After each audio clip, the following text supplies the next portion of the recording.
Mesdames et messieurs, bonsoir et bienvenue à cette émission de Info 9.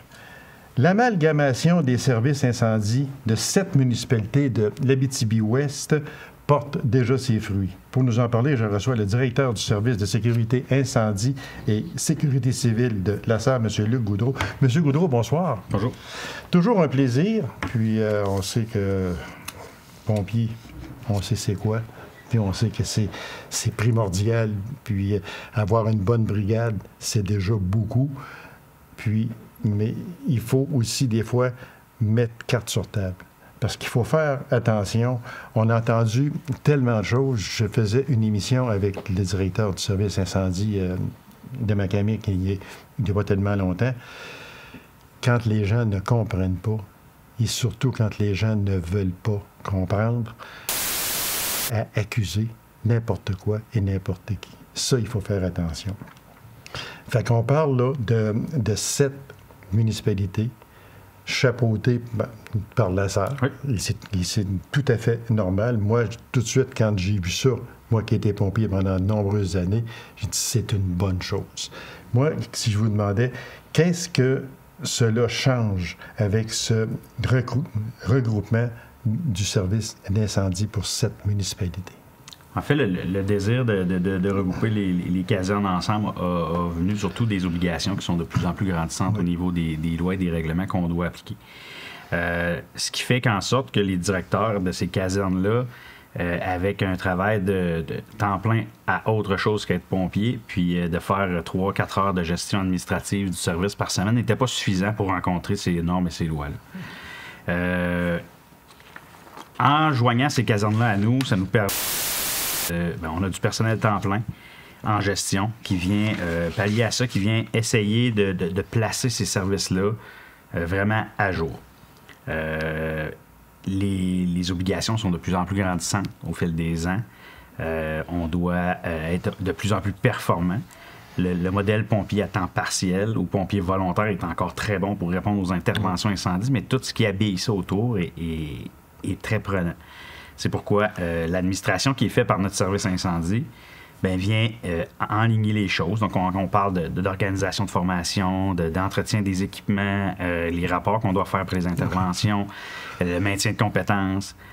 On vient standardiser ça. Il y a beaucoup de travail à faire. Pas que les casernes ne le faisaient pas, mais ce qu'on veut faire, c'est standardiser, le faire de la même façon. Donc, c'est beaucoup d'implantation à faire. On y va par étapes, par petites bouchées. Mais c'est ce qu'on vient apporter, nous, à ces casernes-là qui avaient de la difficulté. Donc, c'est pas de dire si ça allait fermer, c'est de dire qu'est-ce qu'on peut leur apporter pour standardiser puis offrir le même degré de protection à l'ensemble des citoyens de l'Abitibi-Ouest. Parce que ce qu'on entendait, puis on en a entendu de toutes sortes, et là, on va dire, comme vous avez si bien dit, ça se calme parce que les gens sont plus au courant, les gens ont été s'informer, puis c'est ça qu'il faut faire, s'informer à la place de partir. Le directeur des incendies de Macamic s'est même fait accuser d'avoir vendu sa brigade à la SAR. Quand on est rendu là, c'est sérieux, là. Puis c'est tellement loin de la vérité. On en a entendu, et le directeur de Macamic m'en a tellement parlé. Il faut bien spécifier, M. Goudreau, que rien ne change dans les combats incendies. Ça, il faut le spécifier. Oui, c'est hyper important. En fait, le même territoire demeure desservi par les mêmes... on n'a pas changé de territoire. La seule chose qu'on vient faire, c'est ajouter des ressources s'il y a un besoin. On vient aussi en support au niveau de la gestion d'intervention. L'incompréhension qu'il y a eu au niveau, au départ du regroupement, en fait, c'est que c'est venu d'un désir à certains endroits de casernes qui disaient que nous, on n'y arrive plus. Puis, dans certains autres endroits, c'est le politique qui a dit nous, on a besoin d'aide. Et là, de là a découlé l'étude qui a amené à ça. Des fois, c'est mauvaise information qu'on a transférée ou juste le manque d'informations fait que les gens ont eu. Fait que ça a créé un nombre de chocs. Mais rapidement, on a réussi à rencontrer l'ensemble des acteurs, là, des pompiers, des casernes, leur expliquer c'était quoi, puis leur demander d'attendre, de nous laisser 1 an d'implantation. On arrive à cette année-là d'implantation, puis je vous dirais que c'est très, très positif au niveau des commentaires qu'on a dans les casernes. Les gens sont contents parce qu'on a amené un vent nouveau. On a démontré que pour nous, il y avait deux choses qui étaient hyper importantes. Il y avait l'image du service, c'est-à-dire les pompiers, on est très attachés à notre image, à notre service, à nos badges qu'on a sur les épaules. Et ça, on les a gardés. Donc, chacune des casernes a gardé son image. Donc, ils font partie du service, mais ils sont là. Puis, tu sais, je suis pompier, je le comprends.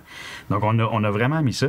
Puis, c'était de s'assurer que quand on faisait des changements, qui en faisaient partie, qui comprenaient, on nous en avait parlé. Puis, c'est pour ça que chacune des casernes est encore gérée par le même directeur, qui, au lieu d'être directeur, est devenu capitaine de caserne. Il continue à faire la même gestion avec ces gens et nous, on vient juste en support. On vient changer des choses opérationnelles, mais on les change tranquillement. Puis on ne peut pas tout changer de toute façon d'un coup. C'est d'améliorer. Donc, on essaie d'avancer avec ça. Puis je dirais que ça va bien.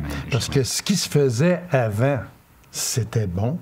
Mais comme vous le dites si bien, c'est que les choses ont changé. Fait que si on peut s'améliorer avant, qui était bon, mais si ça peut être encore mieux, ben c'est tant mieux. On part du bout où ce qu'on se disait, l'Abitiboise était très bien protégée par ses services incendies. Oui. Et là, en plus de ça, nous, je pense qu'on est capable d'amener ça encore plus loin. Donc, donner encore une meilleure protection. Donc, c'est pour ça qu'on a gardé les casernes ouvertes. C'est pour ça que les casernes demeurent avec les mêmes pompiers. Donc, le degré de protection était efficace, était bon, mais ça devenait lourd pour un gestionnaire de le faire, puis d'essayer de suivre la vague. Il ne faut pas être en arrière, il faut être en avant de la parade, puis il faut avancer. Donc, ça permet ça. Une question comme ça, M. Goudreau. On sait que lors d'un déclenchement d'un appel pour un incendie, chaque seconde compte. Le premier intervenant est la municipalité concernée par l'incendie, après coup, qui décide s'il y a intervention avec d'autres brigades si nécessaire. Enfin, autrement dit, il y a un incendie à Macamic, ce sont les pompiers de Macamic qui s'en vont sur place, et c'est tout à fait normal. Mais après, là, un incendie majeur, comme on a eu déjà ici, là, il n'y a pas longtemps. Là. En fait, il y a une portion qui est gérée par ce qui est le schéma de couverture de risque qui est écrit par la MRC d'Abitibi-Ouest. Donc ça vient s'accoter sur des orientations ministérielles qui nous disent ça doit être le service incendie le plus rapide à intervenir. Donc comment ça prend le temps de sortir de la caserne et puis ensuite se déplacer vers le lieu d'intervention. Donc tout le territoire a été modulé, on l'a tout calculé pour que le service le plus rapide à intervenir soit le premier. Ensuite, on prend le nombre de pompiers qui sont disponibles. On a des garanties par exemple, vous avez cité la caserne de Macamic. Bien, la caserne de Macamic, on garantit 6 pompiers en un certain laps de temps. Donc, tout le temps, on est sûr qu'on va avoir les 6 pompiers. Et ensuite, c'est là où on va ajouter les casernes les plus proches. La caserne de la Sarre ne se déplace pas sur l'entièreté du territoire.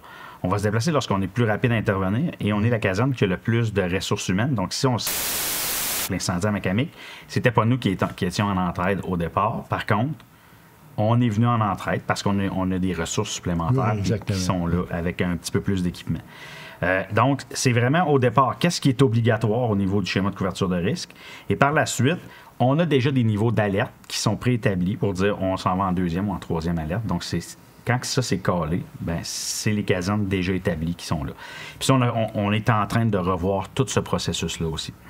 Parce que c'est ça qu'il faut faire attention, là, parce qu'on avait même juste entendu dire ça n'a pas de bon sens. S'il y a un incendie à Macamic, on va attendre après les pompiers de la Sarre pour venir. Alors, il ne faut pas, là, réellement. Là, en fait, la seule chose qu'on va déplacer automatiquement sur un incendie confirmé, c'est un officier.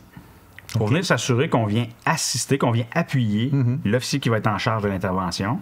Et dans des incendies majeurs, de voir si un seul gestionnaire sur une intervention ne sera pas suffisant. 3 scénarios possibles dans cette espèce de fusion qu'on peut appeler comme ça. Il y avait le statu quo, il y avait fourniture partielle de services en sécurité incendie par la ville de la Sarre, puis fourniture complète de services par la ville de la Sarre. Il y avait ces 3 scénarios-là.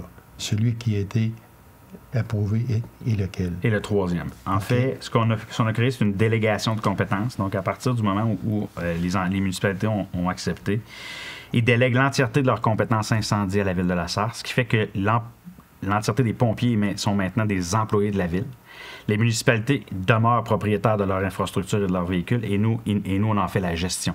Réparation, entretien, et on s'assure qu'il y a des pompiers. On fournit des pompiers pour habiller ces casernes-là. Donc, les pompiers de Macamic sont maintenant des employés de la ville de la Sarre. donc du service incendie de la Sarre, mais ils sont basés à la caserne qui est ici. Donc, si on fait tout l'ensemble, si on regarde l'ensemble de ce procédé-là, moi, en tout cas, je n'y vois que du positif. Là. Ceux qui voient du négatif là-dedans, là, les pompiers de Macamic, à cette heure, ils font partie de la Sarre. Il faut faire une distinction là, entre les deux. Moi, je n'y vois que du positif, puis je suis certain que dans l'ensemble, c'est ça aussi. C'est positif parce qu'aujourd'hui, on a des pompiers qui ont les mêmes conditions de travail égales au niveau de toute la MRC. En fait, tous les pompiers qui sont au regroupement. Mêmes conditions de travail au niveau salarial, au niveau assurance et tout ça. On a des pompiers qui vont avoir le même degré de formation. Donc, nous, on s'en assure. On va rencontrer l'entièreté des normes et des règlements qui régissent l'incendie, qui fait que notre citoyen, peu importe la municipalité desservie par nos services, va être protégé de la même façon. Donc, qu'on soit à la Sarre, à Macamic, qu'on soit dans Autier-Nord, dans ce secteur-ci, ou qu'on s'en aille. Donc, on toujours de donner un service égal à l'ensemble de la population. C'était ça, la volonté des gens qui ont accepté l'entente. Et c'est ce qu'on travaille. Et les pompiers sont bien encadrés, ce qui fait que leur travail est beaucoup plus efficace parce que on met des cibles. Ce qu'il n'y avait pas avant parce qu'on était un gestionnaire qui avait très peu de temps. On ne pouvait pas dire on veut atteindre ça, on veut atteindre ça. On était prêt à le développer. Et là, on est en mesure. Ça nous a permis de mettre un département de prévention malgré... puis on a fait un article là-dessus qui disait, tu sais, c'est quand même... On n'a jamais fait autant de prévention qu'on en fait aujourd'hui. Ça, c'était important. Malgré les gros incendies qu'on a eu à la Sarre, mais on met en place un département de prévention qui est hyper important.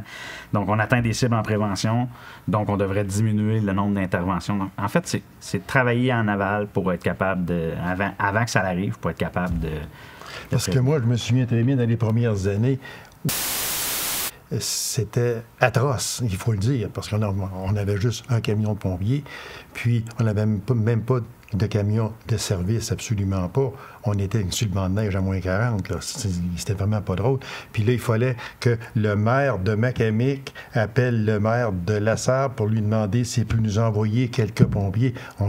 C'était ça. Là, imaginez-vous la perte de temps, là, c'est inimaginable. Et la manière que c'est arrangé aujourd'hui, moi, je trouve ça formidable. C'est automatique, c'est rapide, puis on a eu, tu sais, ça s'est passé à la Sarre, on a eu des gros incendies, et déjà, la collaboration intercaserne semble déjà plus facile. Ça, puis c'est tellement important aussi. Chaque municipalité, d'abord, là, il y en a 7 actuellement. Bon, c'était volontaire.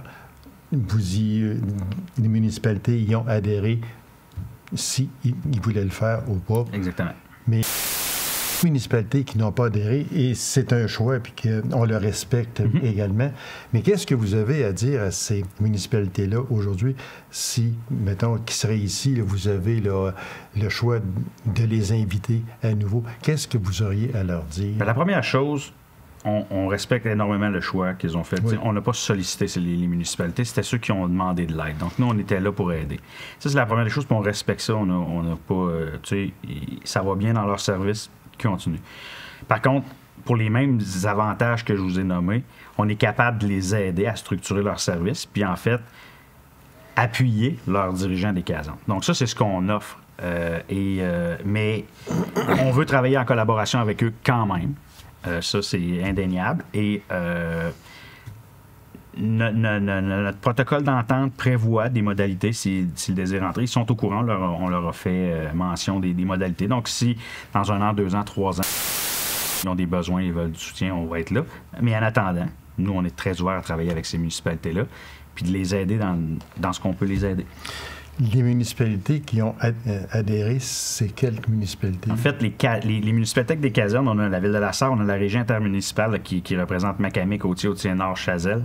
Ensuite, on a la municipalité de Poulari, qui a une caserne, du Parquet, Galichan, Sainte-Hélène-de-Mansbourg et Dupuis. Ça représente 14 municipalités, finalement, qui ont signé l'entente parce que c'est des municipalités qui sont desservies par l'ensemble de ces casernes-là. Donc, on a aussi là, Clerval, qui est là, Clermont, qui est avec nous. Donc, c'est 14 municipalités au total. Incendie majeur à la Sarre, il y en a eu 3 dans pas grand temps. Et puis, on n'a pas besoin de les nommer, tout le monde le sait. C'est là d'où l'entraide devient essentielle, devient, même pas important, devient essentielle, parce que là, vous avez vraiment besoin plus de pompiers et de camions de pompiers aussi, également. C'est là qu'on peut voir. En fait, comme je l'ai mentionné tout à l'heure, on a déjà perçu plus de facilité à travailler parce qu'on se connaît, parce que les méthodes ont déjà évolué ensemble, les entraînements sont les mêmes, donc on a déjà perçu que c'était facile, c'est le même fonctionnement de commandement. Donc, ce qui est bien pour l'avenir, c'est de dire que lorsque ça fera 1 an, 2 ans, 3 ans, si c'est déjà plus facilitant dans quelques années, ça va être mieux. Vous retravaillez aussi les choses qui boitent un peu. Là, exactement. Et c'est tout à fait normal. Constante amélioration. Voilà. M. Godot, c'est toujours un plaisir, que de recevoir des dirigeants comme vous. Puis continuez votre excellent travail. Vous faites un travail formidable. Et vos équipes également. Merci beaucoup. C'est moi qui vous remercie. Alors, mesdames et messieurs, courte pause, on vous revient immédiatement après. Restez avec nous.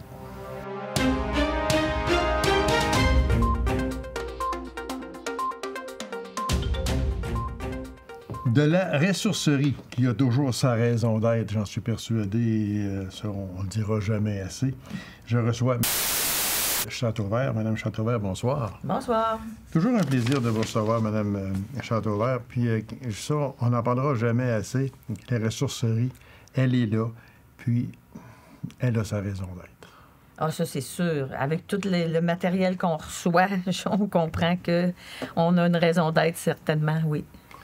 Parce que les gens apportent des choses à la ressourcerie. Ça, là, ça fait quelques émissions que nous faisons ensemble. Puis, je sais qu'on répète des choses, mais c'est tellement important aussi. Comme, entre autres,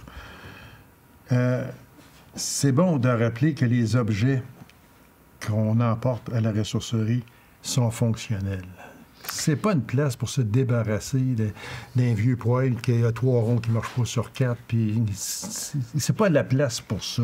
Non, il y a le Centre de valorisation des matières résiduelles pour ça. Les 3 ronds qui ne marchent pas, c'est là qu'ils vont. C'est là qu'ils vont, là. Mais effectivement, c'est important que les gens comprennent que ce qu'on ramasse, c'est pour être vendu. Oui. Donc, il faut que ce soit fonctionnel, puis il faut que ce soit complet aussi. Oui. Complet. Je donne souvent l'exemple des stars, là. Ça, c'est une chose qu'on reçoit beaucoup, des stars horizontaux ou verticaux. Verticaux. Mais il manque des morceaux, il manque la petite corde ou des choses, tu peux pas vendre ça. Je veux dire, oui, on vend pas cher, mais le monde ne viendra pas acheter des choses qui sont cassées ou qui sont pas complètes non plus. Là, oui, exactement. Fait que c'est ça, c'est qu'on avertit les gens s'il vous plaît, là, c'est pas l'endroit pour se débarrasser de ces affaires. Oui, sur un côté, parce qu'ils ne nous servent plus, et non pas ils ne servent plus. C'est ça. C'est une différence entre les deux, là. Fait que c'est pour ça que c'est pas l'endroit là, pour se débarrasser de nos affaires qui ne fonctionnent pas. Exactement. Avec la rentrée, parce que là, on est rendu en octobre, mais avec la rentrée en septembre dernier, entre autres, je donne comme exemple là, au cégep, disons, là. Bon, avec cette rentrée-là, est-ce que la ressourcerie a été plus achalandé pour ce bout de temps-là, parce qu'on sait qu'il y a des jeunes qui rentrent au cégep, ils ont besoin de meubles, c'est l'endroit idéal, là, je pense. Est-ce que c'était un petit peu plus achalandé? Un peu plus. On a toujours... c'est sûr que pour le cégep, c'est plus les meubles, des petits électroménagers que les gens vont venir acheter, mais on fait toujours une partie scolaire. Il y en a une à longueur d'année, mais pour la rentrée scolaire, ça, c'est plus pour le primaire puis le secondaire, mais on fait une tablette particulière, là, tu sais, qu'on fait on va mettre des cartables, on va mettre des crayons de couleur, des calculatrices, des règles, des stylos. Tout ce qu'on se sert à l'école. Tout ce qu'on a de besoin à l'école, puis tu sais, on en a vraiment beaucoup. Puis... ça, cette année, ça a comme moins ça a comme moins élevé un peu, je dirais, pour le scolaire. Mais tu sais, ce que je dirais aux gens, venez voir la ressourcerie avant d'aller acheter du neuf, parce qu'on a des choses à la ressourcerie qui sont encore très belles, très fonctionnelles. Des sacs à dos pour les jeunes, des boîtes à lunch, puis des cartables, des fameux cartables, là, on en a vraiment beaucoup. Puis il y en a qui sont neufs. Là, neuf, ça n'a pas été utilisé beaucoup. Là, fait que ça vaut vraiment la peine parce que c'est rendu quand même assez cher, le matériel scolaire. Oui, c'est rendu dispendieux. Donc, parce que s'il y a un coin écolier, qu'on peut appeler ça comme ça, c'est à l'année. Oui, on a un coin à l'année, papeterie, tu sais, pour le matériel de bureau, des choses-là, mais il y a aussi du matériel scolaire à l'année. Mais quand on approche de la rentrée scolaire, on met ça plus à l'avant du magasin, comme des choses plus de qualité, maintenant, je dirais, pour que ça attire l'œil, puis que, tu sais, le but, c'est de vendre, là, c'est sûr, pour nous autres, c'est notre revenu. Le 31 août dernier, vous avez eu un encan. J'aimerais ça qu'on en discute un peu. Est-ce que ça a bien été? Les ventes ont quand même été pas trop pires.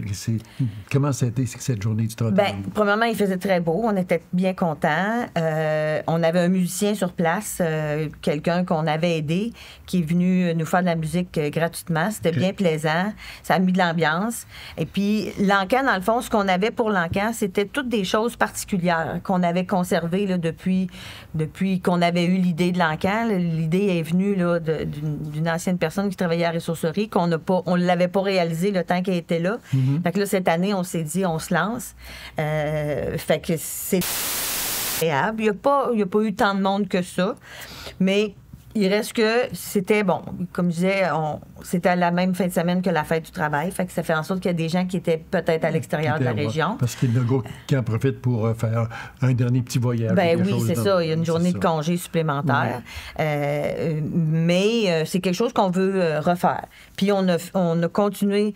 On a vendu quand même du stock. Puis, on a continué un encan virtuel la semaine suivante. Ah, OK. Qui est sur le site Internet. Les gens, même d'avance, là, il y avait un petit onglet en haut que tu cliquais là-dessus, puis tu pouvais voir déjà les articles qui allaient être à vendre à l'encan au 31 août.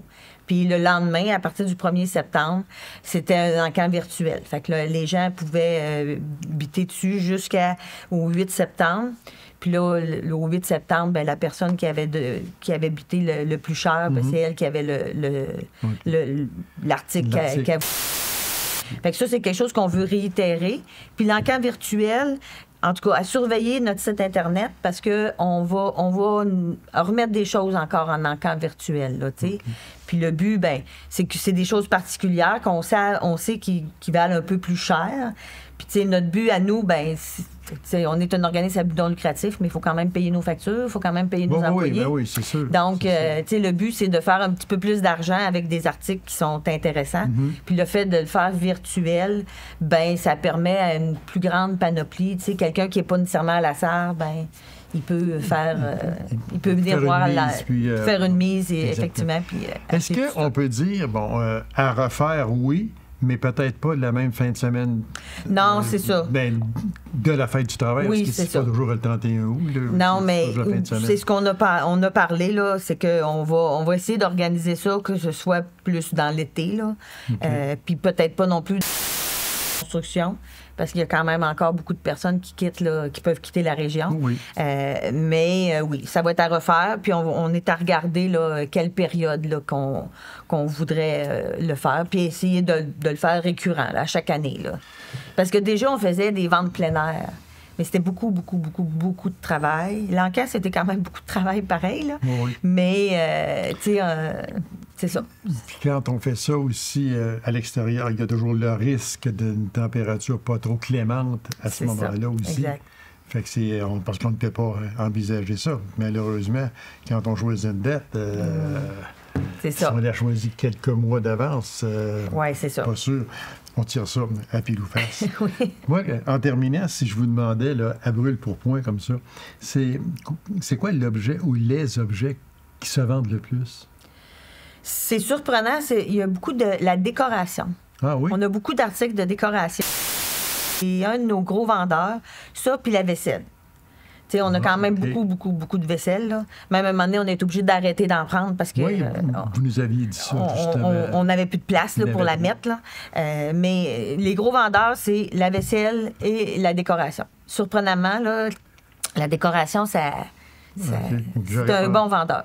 J'aurais pensé que ça aurait été dans les gros meubles, le poêle, frigidaire. Bien, c'est parce que ça vaut plus cher, mais on en reçoit de moins en moins. Là. Les poêles, frigidaires, laveuses, sécheuses, ça arrive, mais pas beaucoup.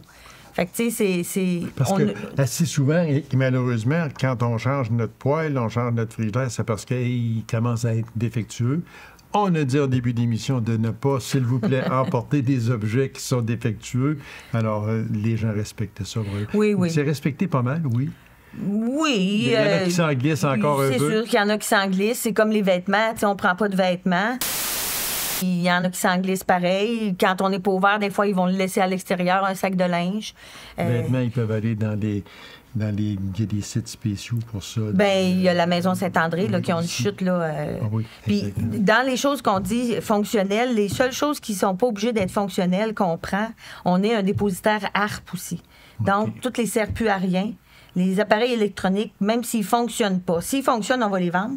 Mais s'ils ne fonctionnent pas, on les prend quand même parce qu'on les récupère puis ils sont envoyés là, à Montréal pour être séparés puis récupérer les métaux. Ah, fait que ça, bien...